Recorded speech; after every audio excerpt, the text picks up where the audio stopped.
Qué bueno que es poder encontrarnos otra vez en este espacio que nos ofrece la Iglesia para poder acercarnos al texto bíblico y buscar eso que Dios tiene para nosotros.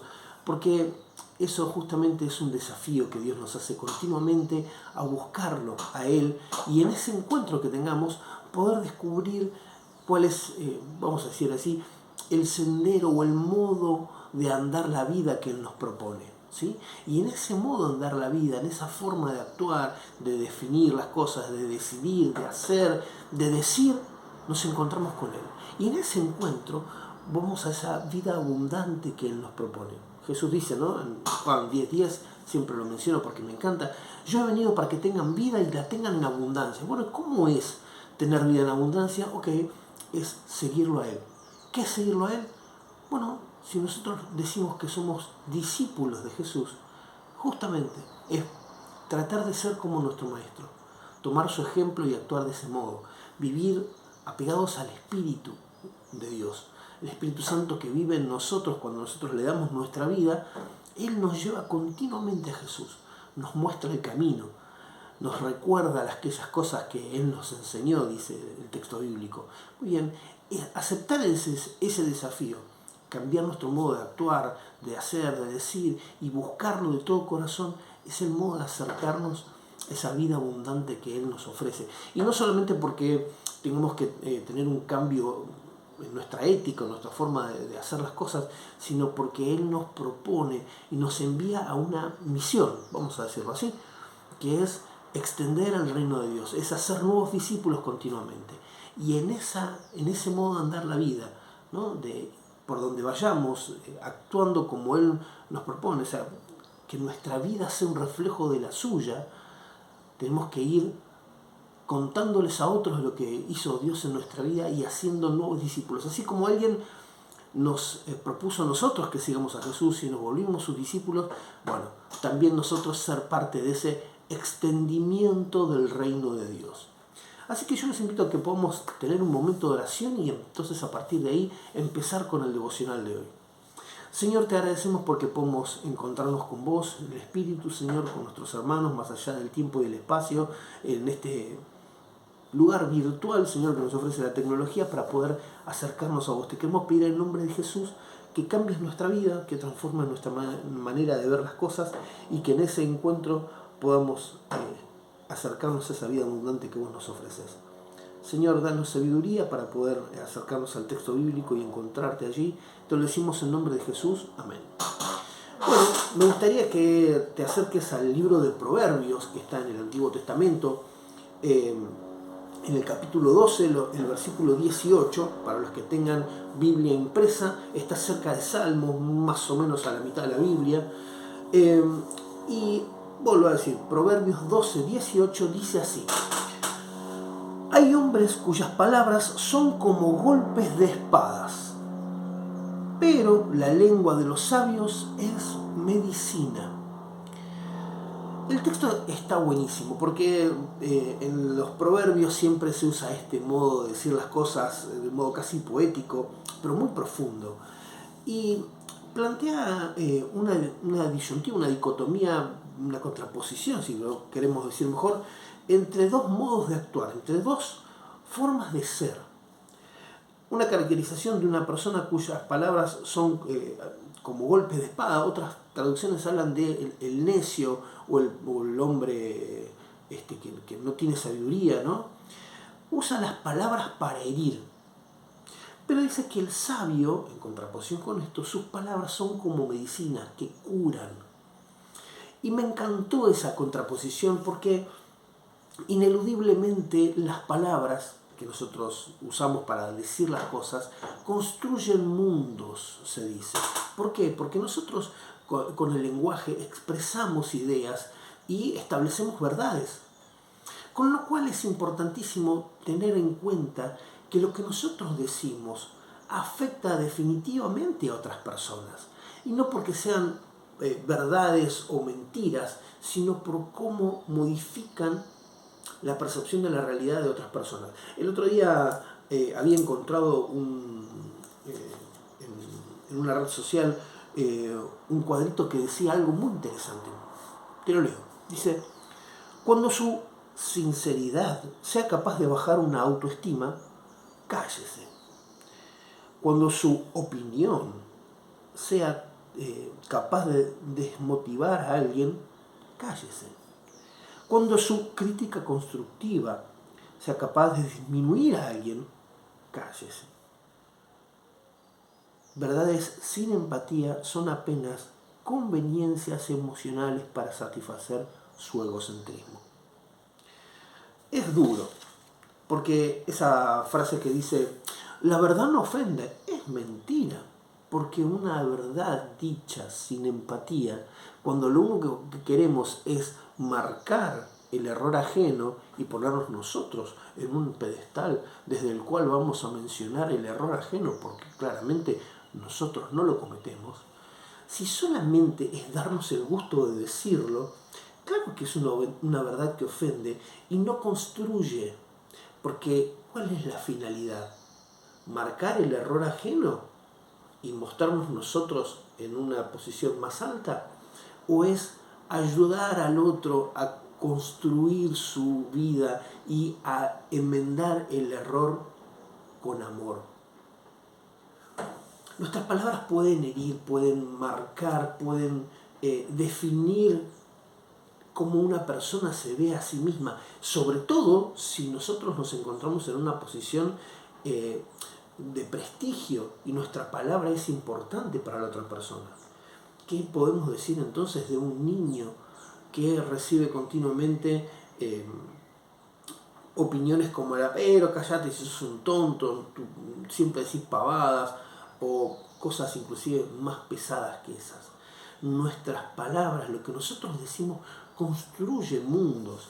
Y me gustaría proponerles una lectura que está en el libro, en la carta que escribe el apóstol Santiago, en el versículo 9, perdón, el capítulo 13, el versículo 9 dice, con la lengua bendecimos a nuestro Señor y Padre, y con ella maldecimos a las personas creadas a imagen de Dios. De una misma boca sale bendición y maldición. Hermanos míos, esto no debe ser así. Me es fuerte ese pasaje, porque nos sucede a veces que, por supuesto que nosotros decidimos adorar a Dios y buscarlo de corazón, pero no nos damos cuenta que con esa misma boca que adoramos a Dios, con las mismas palabras y nuestra misma sinceridad, a veces lastimamos a quienes nos rodean. Y sobre todo, el peligro es a veces construir mentiras sobre la vida de otras personas, o verdades que no son correctas, si uno no quiere usar la carga negativa semántica que tiene la palabra mentira. Pero de todas maneras es lograr que una persona cambie su manera de verse a sí mismo, o la realidad, o el entorno, o lo que sea, y que esa nueva manera de verse a sí mismo lo termine disminuyendo, lo termine apagando, no le permite explotar su potencial. Porque eso es a lo que el Señor nos llama, a poder acompañar con amor el crecimiento de quienes nos rodean, así como el Señor lo hace con nosotros. Me gustaría invitarlos a leer otro versículo que está en Lucas 6:45. En el Evangelio de Lucas, el capítulo 6, el versículo 45. Vamos a buscarlo rapidito.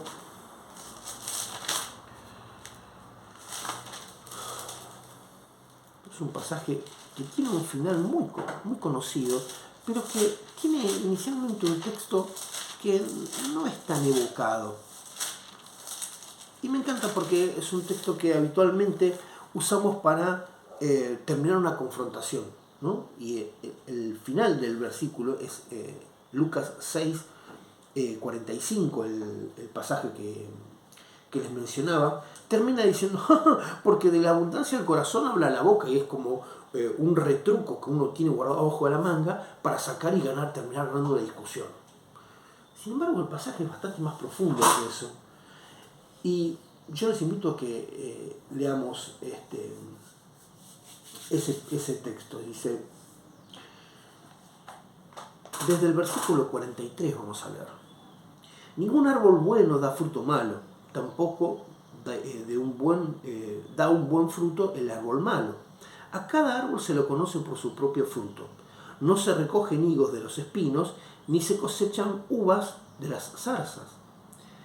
El que es bueno de la bondad que atesora en el corazón produce el bien, pero el que es malo de su maldad produce el mal, porque de la abundancia en el corazón habla la boca. El texto es duro, lo dice Jesús, y seguramente en un contrapunto que está teniendo con fariseos, ¿no? Pero nos invita a ver qué construimos con nuestras palabras, qué verdades terminamos diciendo y poniendo en el corazón de otras personas. Entonces, me permito ir a la sugerencia de qué estamos construyendo, desde dónde nos paramos para decir lo que decimos, a quién le hablamos, qué buscamos con lo que decimos. Cuando mencionamos un error, cuando acompañamos a una persona, ¿qué estamos diciendo? Y aquí hay una posibilidad de plantearnos desde dos lugares, ¿no? De quien habla y dice y construye esa realidad, o de quien ha sido marcado por palabras de otras personas. Porque también en esta dinámica tenemos que pararnos desde ese lugar, ¿no? De la persona que habla y dice y construye y lastima, pero también de las personas lastimadas. ¿Dónde estás vos? ¿En cuál de estas posturas podés sentirte identificado? ¿Qué sentís que Dios te está diciendo en este momento? Entonces, me gustaría que podamos tener una oración para poder ponernos en manos de Dios y que Él cambie nuestra manera de decir las cosas, de plantear las realidades que nosotros queremos ofrecer. ¿Desde dónde vamos a decir las cosas? Pero también te quiero decir que si vos sentís que a lo largo del tiempo te han marcado y las palabras de otras personas te han lastimado mucho, Dios tiene amor y tiene poder para transformar tu vida. Hay un pasaje que está al final de uno de los salmos que posiblemente sea mi salmo favorito, y es el Salmo 139. Y termina diciendo en los versículos 23 y 24: Examíname, oh Dios, y conoce mi corazón. Pruébame y conoce mis pensamientos, y ve si hay en mí caminos de perversidad o de maldad, y guíame en el camino eterno. El Señor nos ofrece en cada encuentro con Él la posibilidad de que nos miremos a nosotros mismos. No con culpa, no con desprecio hacia nosotros, sino en una reflexión que, guiada por su Espíritu, pueda marcarnos dónde está nuestra vida. Y en ese encuentro íntimo, profundo con Dios, podamos cambiar la manera de construir la realidad que tenemos. Porque Dios nos ama y busca que nosotros seamos felices en esa vida abundante que Él nos propone. Aceptemos ese desafío de buscarlo y de construir reflexión sobre nuestra vida continuamente. Así que yo siento que podemos terminar este momento con una oración, pidiéndole a Dios que nos acompañe en este proceso, que con su Espíritu nos guíe para poder cambiar nuestra vida. Señor, muchas gracias por todo lo que nos das. Te queremos pedir en nombre de Jesús que vos cambies nuestra vida, Señor, en la reflexión, en el proceso de acercarnos a vos y descubrirte y descubrir todo aquello que tenés para nosotros. Te lo agradecemos, te lo decimos en nombre de Jesús, Señor. Amén. Dios te bendiga.